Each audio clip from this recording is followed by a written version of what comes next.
TFD Performance Podcast. I'm your host, Jordan Sullivan, and this is the show where we break down popular science into easily digestible and actionable information to give you the blueprint to be a high performer in your life.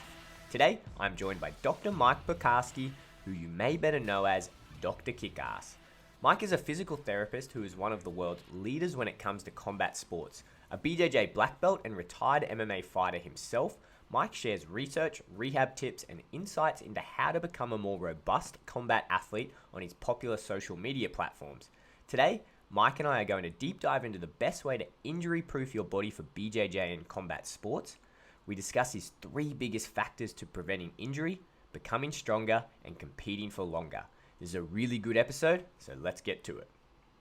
All right, we are back for another episode of the TFD Performance Podcast. Joining me again on the podcast, we've got Mike Piekarksi from originally California, all the way down in Washington now. Did you say, Mike, that you're living? I am now in Eastern Washington. That's correct. Eastern Washington, I haven't heard of it. How do you break up Washington into subdivisions? Is it like north, south, east, west? Or I've only really ever known it as Washington. Well, I mean, you think of Washington, you think of Seattle. It's like you think of California, you think LA. So it's like there's more. It's like a pretty big state. So I'm on the complete other side, as far away from Seattle as you can get.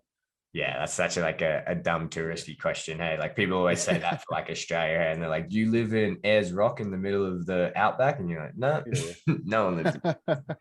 But anyway, mate, you've been busy. We were talking about it off air there, but it's been about 2 years since we spoke last, and I feel like your presence online, everything that you're doing is just amplified and blowed up to a huge proportion nowadays. Yeah, it's definitely been growing for sure. Yeah.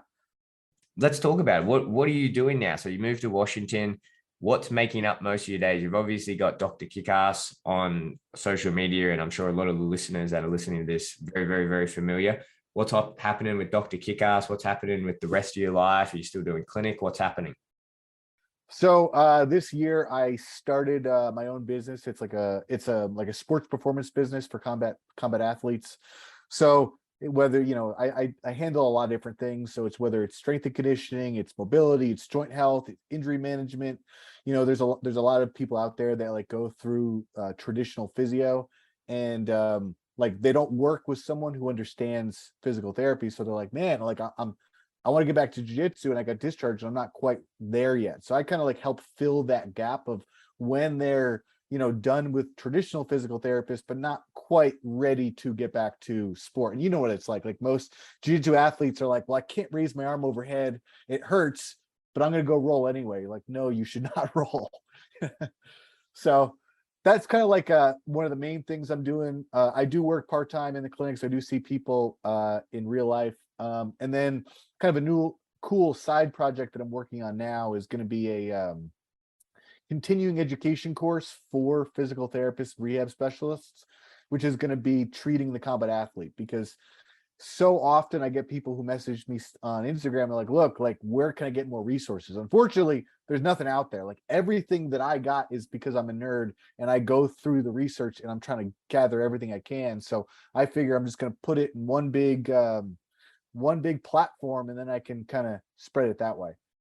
Let's dive into that, Mike, because that's so true. It's so true for pretty much every area of combat sports science, right? It's the same for diet, nutrition, try to look for resources, just not there. What were some of the main things that you found when you start out in this area and you're starting working? Like, obviously you're an athlete yourself, so you would have experienced it and gone through it, but where were the biggest discrepancies when you were like, okay, I'm getting injured, I'm looking for information, but there's just nothing there?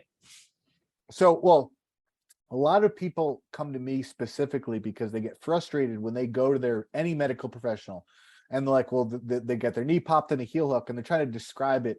And the people they're looking at have no idea what they're doing. So some of it is like me to try to like bridge that gap. So like, be like, well, if you're a physical therapist and you don't understand combat sports, I'm like, this is what they're talking about. So then kind of like the next step is when it comes to return to sport, the demands are different because most research out there on return to sport is for like a field athlete, like whether it's football player, soccer player, et cetera. But like not like combat athletes are different. Like you're just doing things slightly different. So, and a lot of it is the movements required for grappling is vastly different because like you look at like the guard, then you look at a running athlete. So you have people do, and I still use a lot of classic orthopedic return to sport testing because I do think it has value, but there's more to it. That like one of the most simple things that people come to me is like, I just had a knee injury and I can't kneel. Well, we know you have to kneel for jiu-jitsu because you're going to be in someone's closed guard. You have to do combat based knee slicing, like it's all there. But something simple like that, like how do you get back to kneeling? And and I think one of the things that I do it's not just that I understand combat sports, but again, do a lot of research on how do we optimize joint health. And like a lot of people just try to like stretch their quad, but I'm like, the quad isn't limiting them from kneeling. There's something in the knee joint that's the problem. If that makes sense. Yeah, for sure. Let's go into that because that's interesting. And I think for jiu-jitsu specifically, right? Like, and we were talking about before, white belts, you just, when you're a white belt, you're injured all the time. One, because it's new movements that you're trying to get used to. And like you said, like there's all these strange stresses that are going through your body. I think it's almost too late. I always think to athletes, like it's too late. Once you're injured, you got to deal with that injury. And that's like the pure focus. What you should be doing is almost that prehab, right? But when you, again, like we go to look around, you type that into Google, prehab for jiu-jitsu, nothing pops up. Are there common or are there the most bang for buck exercises or things that you can be doing if you're a jiu-jitsu guy, not even if you're a white belt, if you're pretty experienced in the field and you're like, man, I need to bulletproof my body so I'm not getting injured. I'm not spending 6 weeks just rehabbing to get back to kneeling. Are there main big bang for your buck exercises or principles that these guys can be doing? That's a tough question because I kind of look at it two different ways. So there's two ways you can answer it when it comes to like an exercise, right? So there's specific patterns that have a lot of crossover from athletics. So we can look at like a hinge, which is like a deadlift. We could look at like a squat. We could look at a lunge. We could look at a carry, a push, a pull, because these are movements that can work on a lot of different athletics. So it's again good for just general strengthening. However, again, that's general strengthening, not specific training. And I think jiu-jitsu, specifically combat sports, is joint health is very, very important in the sense that, you can be able to lift a lot in classic mid ranges, but a lot of the damage and injuries happen at end ranges. Like you take a Kimura, Americana, heel hook, like, no, most people, if you said, do you train knee rotation? Most people don't know what the hell you're talking about. The knee doesn't have a lot of rotation capacity. That's why you can heel hook someone and there's a lot of damage, but you should understand that you can rotate the knee. So first we have to make sure I can do what the joint's supposed to, and then I can do, I guess like a concept I'll do would be like end range isometrics to then kind of like bulletproof those end ranges. Does that make sense? Is that specific types of exercise? So say if we're looking at like a Kimura or something like that, or Americana even, are you doing like, okay, these are shoulder specific exercises, we're putting you at the end range and here's a whole program for that? Correct. That's exactly what it is. Yeah. And like, yes, like, the fancy way to say like, hey, I'm trying to Kimura proof you or Americana proof you, but really like, this is just like good joint health. Like really everybody should be doing this, but it's, I think, more applicable for a jiu-jitsu combat athlete to be very strong and resilient at those end ranges, right? Because if you don't have, if you don't really train those end ranges, so when you're put in that range, whatever tissue stopping that joint from like ripping in half is not adequately prepared for that stress, right? So what you do is first you have to make sure you have the movement potential. From there, once you have the movement potential, you can start to train it, which doesn't just create resiliency, like your ability to create force, but the more that you stress that tissue, the more that tissue is going to become more resilient, if that makes sense. Here's one for you, Mike, because I've thought about this a lot. So anyone that does jiu-jitsu, you'll know that there's guys that are just bendy people and you'll just put them in all weird positions. Like you can Kimura some guys and put full, what you think is full extension, and they just won't tap. And you're just like, what the heck? Like this guy just bendy as. And then you'll get other guys where you move it just an inch and they're like, yeah, I'm done.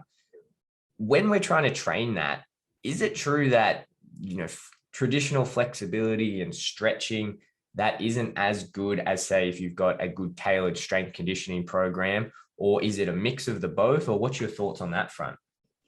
So it's a mix of both. Like if you look at like a lot of literature, when they look at like what is the best way to injury proof your body, strengthening has the most evidence, which kind of makes sense if you think about it, because the stronger you are, the better you are at absorbing force. A joint lock, or even like a traumatic injury, like someone like runs into your leg or something like that, like we have to be able to absorb that force. If you can't absorb, if the tissue can't absorb the force, injury occurs, right? So most research that I've seen for stretching is kind of like, here's like some arbitrary stretches. So it's like, well, that's not really specific to jiu-jitsu. So like, it doesn't really kind of make sense. So for me, what I have to do is I have to make sure, one, you have the adequate mobility for whatever position you want to do. So when I say mobility, we can talk about passive flexibility. And then we want to start to develop control of that full range, strengthen that end range, and just have developed good body control so that, you take someone like BJ Penn, like one of the things they talked about was that he could put his, he could scratch his ear with his toe. Well, what that he's describing is good active body control. Like first he has to make sure that his hip can bend that way, but then he also has to control that. And like, I think a lot of people that do like yoga or like traditional stretches, they just stretch, which is one component, but they're missing that second component, which is training actively that end range and that body control.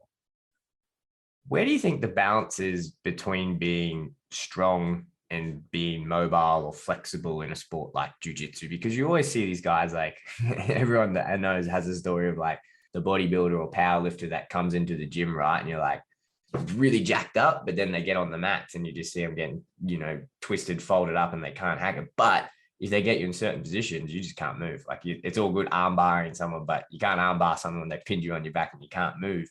What's kind of the balance between being really strong and then being really mobile? How do you find that balance?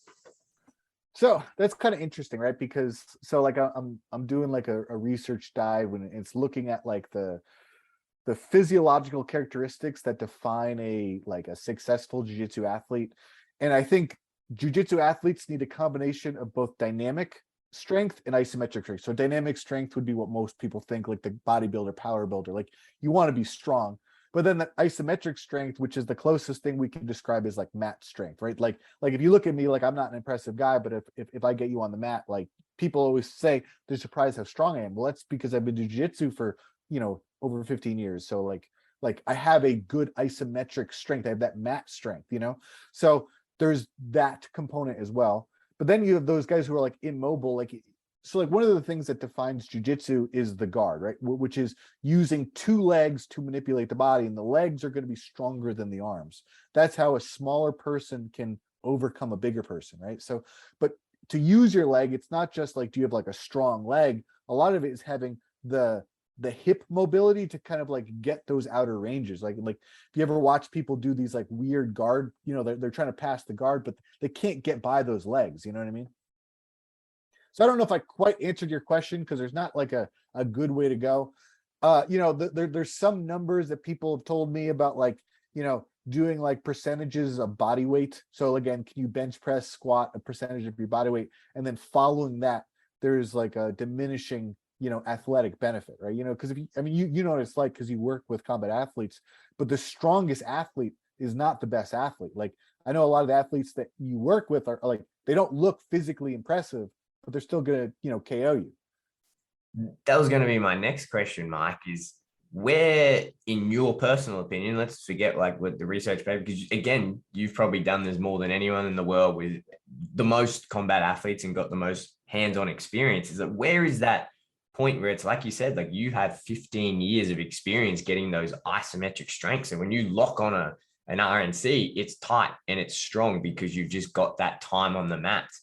We're talking to someone who's like brand new, are we saying to them and going, hey, look, you need to focus on this mobility and getting strong? Or are we saying, hey, look, just get on the mats and get used to these positions and move it? Or what are you saying to them? Is it a balance of both? And in an ideal world, what are you doing with that brand new guy who just put on a gi and slapped on a white belt? Well, so the brand new guy, that's a little bit different, because that's going to be like a recreational hobbyist versus like the professional athlete or the amateur athlete who's been going professional. So I do think that if you are a new recreational hobbyist, you want to get used to it, I think it's good to a graded exposure to activity. Like a lot of times, like jiu-jitsu is so fun, where like you have people like they train like 5 days a week, like, but their bodies aren't meant for that, right? So like, I think it's important to do a great exposure to activity, but then you also have to do things to make sure your body can withstand the force of jujitsu or combat sports, right? Because you can't just do jujitsu, like your body's going to break down. So I do think it is good to have some kind of mobility practice. Again, depending on the person, it might not be the focus. And I do think doing some kind of strengthening is going to be beneficial.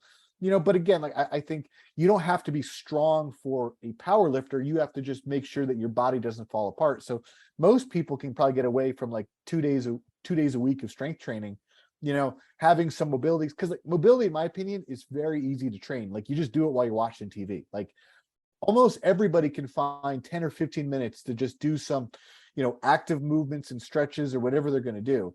So you can build that into your cool down. Like it just depends on how you want to do it. So, like I said, I think it'd be good to have some type of movement practice where they can kind of like take their joints through their full range of motion, maybe strength training twice a week, and then slowly build up from like 2 to like 4 training sessions.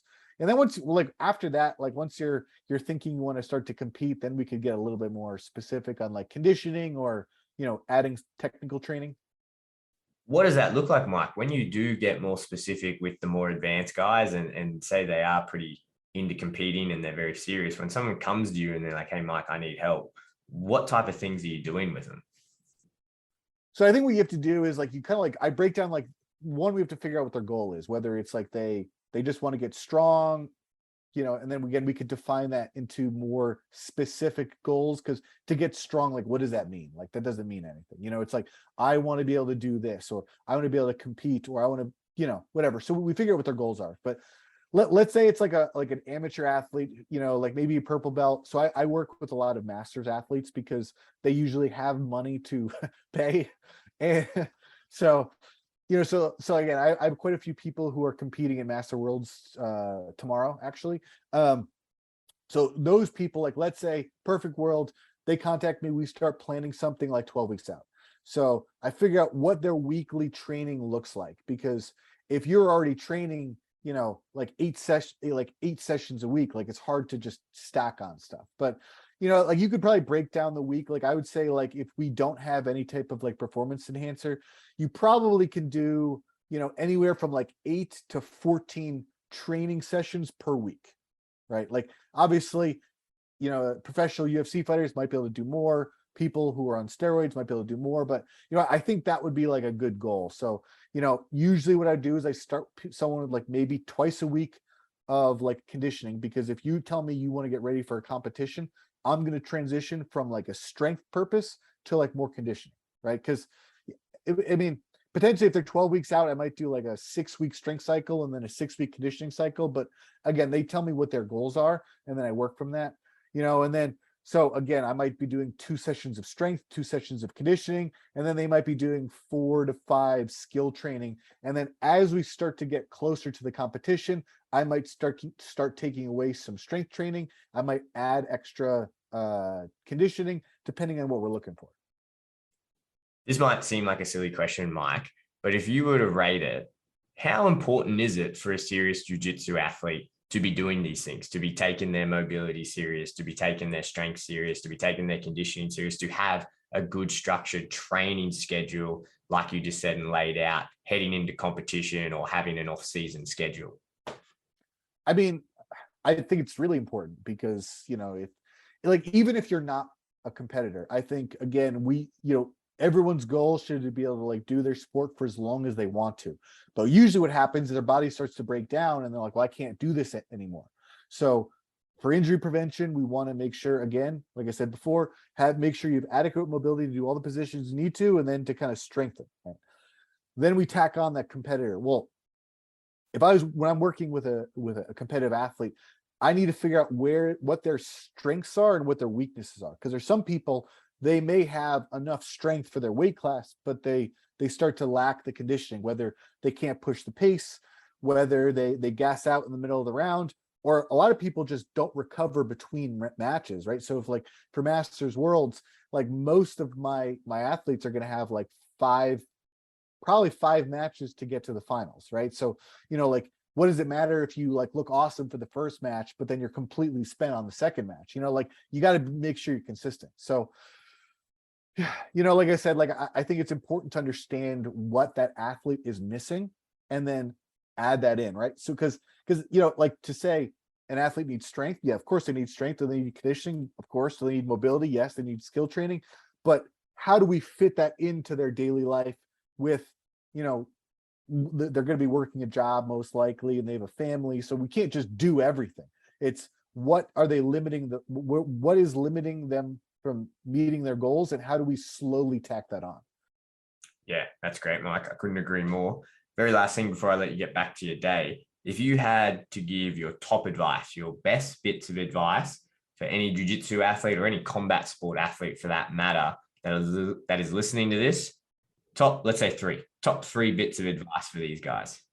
Okay, so first one is don't neglect injuries, because what happens with most people is they get their arm popped in an arm bar. Like, oh man, my arm popped. It only popped 3 times. Okay. But the problem is when you have these injuries, they're a lot easier to manage from an acute setting. Like you just had the arm popped. It's easier to kind of like manage it and then kind of go through like a thorough rehab, which I understand that different people have access to different resources. So some people might not have access to good rehab. Some people might have money. I get that. But in a perfect world, you would go get it treated so it doesn't become a chronic injury. Because like I said, like what happens with most athletes is they start to develop an accumulation of chronic injuries. And then you're going to get to the point you're so injured that you either can't train or compete at the level you need to because you have too many injuries. Like your body can't do what you want to, right? So what do we do is you treat those injuries to not let them become chronic. So again, if you decide to stop competing, it's because you don't want to, as opposed to your body falls apart and you can't do it anymore. So that's number one. Number two is I do think, again, when it comes to mobility, you need to have as much mobility as you need for whatever activities you're doing. That being said, if you're going to be a guard player, like you need very mobile hips. It's just the nature of it. If you're going to be like maybe a stack passer, like maybe you don't need as much mobility, but it just depends on the position. Because what happens a lot with people is they don't have the mobility. They force their body in a position and then they get hurt. Like you'll take like inverting, right? So people rolling up on their back. Well, the problem is a lot of people don't have the neck, the thoracic spine, the lumbar spine, the hip flexion to get in that position. So then they try.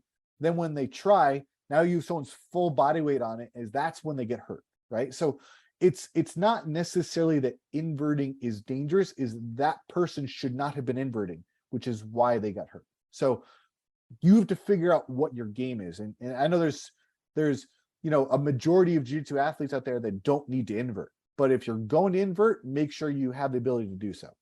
And then the last would be doing some form of strength training. Again, like I said, when it comes to injury prevention, strength training is by far the best for preventing injuries. And we can get a little bit more specific. Again, I threw some movement patterns out there that have a good bang for your buck. Again, if you can, I think training in ranges at joints like shoulder rotation, knee rotation is going to be super critical to make sure that when someone does put you in that submission, you have a little bit more ability to defend, escape, or worse, again, tap, right? Because what most people do is they wait until they start to feel pressure and then they scream. But if you give yourself like a little bit more time, again, at least you can tap out before it becomes a really serious catastrophic injury. Yeah, all really, really good points. Now, Mike, if people want to reach you, if they're listening to this and they go, holy crap, I need so much more work on X, Y, Z, or I just need to bulletproof my body for this, or I need to get stronger, I need to get more conditioned, I need to do whatever, but I need to do it with Mike. What's the best way for them to get in contact with you? So the best way would be to see me on Instagram, and my handle is the word Doctor_Kickass. Yeah, that's good. That's probably going to be the best way. I'm also on Facebook. I think it's the same, but Instagram is usually where most people find. Last question, Mike, how do you get these Instagram posts out so fast? I feel like I watch a UFC fight, someone gets like armbarred or something happens, and then literally by the time they get backstage in the change room, Dr. Kickass has a post about it. How does that happen? I think it's just because because I've been doing so much research lately, like it's on my computer. Like, again, like I'm I break down both the kinesiology and the anatomics of like a joint. So it's very easy for me to just type it up because I'm typing like all day planning this. So it's it's pretty easy to just write something quick because I've done it quite a bit. Yeah, I highly recommend, if you guys who are listening to this aren't following Mike, Doctor_Kickass, very, very cool, very, very informative account. I feel like my jiu-jitsu's gotten better following it because I understand the joints now. So if I've got someone in like a joint lock, I'm like, oh, I'm going to go this way instead because I saw Mike's pose and rip it on and just absolutely bring them hell. Yeah, man. I really appreciate it being on this. This is always a good podcast to be on. I like talking to you. So I'm glad that you and any of your listeners find my content educational, because like we talked about, there's nothing out there that like this. So, hopefully I can educate jiu-jitsu and combat athletes to be a little bit less foolish on how they handle their bodies. Or maybe you're just going to be creating a little generation of beasts that know a bit too much and you're just going to end up injuring too many people. But anyway, Mike, thanks for coming back on. Appreciate you taking the time. We've got some cool things in the works that we'll talk about a bit later on, but I really, really appreciate you taking the time. We'll chat soon, mate. Sounds good. Looking forward to it.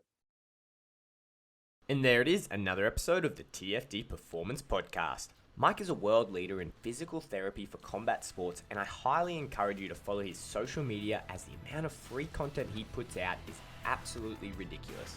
This podcast will be available through the podcast app, iTunes, Spotify, YouTube, and if you follow along our socials at @the_fight dietitian, you'll see all of the best bits from our podcast episodes. Thanks for listening in, and I'll see you guys for the next episode of the TFD Performance